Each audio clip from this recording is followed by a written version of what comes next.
সে আমার খুব কাছের একজন। ভুল করেছিল, চাইলেই বলতে পারতাম, দেখ এটা ঠিক না, কিন্তু বলিনি, কারণ সে আমার আপন।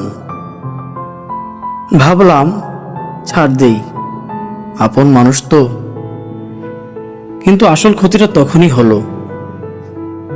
আমি চুপ করেছিলাম, আর সেই চুপ থাকা ওকে বুঝিয়ে দিল সে ঠিক আছে।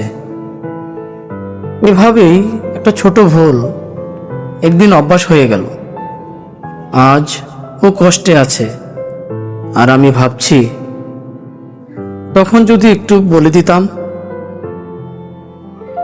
বুঝেছি, আপন মানে শুধু ভালোবাসা না, আপনের ভুলটা ঠিক করে দেওয়াও দায়িত্ব। কারণ চুপ করে থাকলে ভুলটা বেঁচে যায় আর মানুষটা হারিয়ে যায়।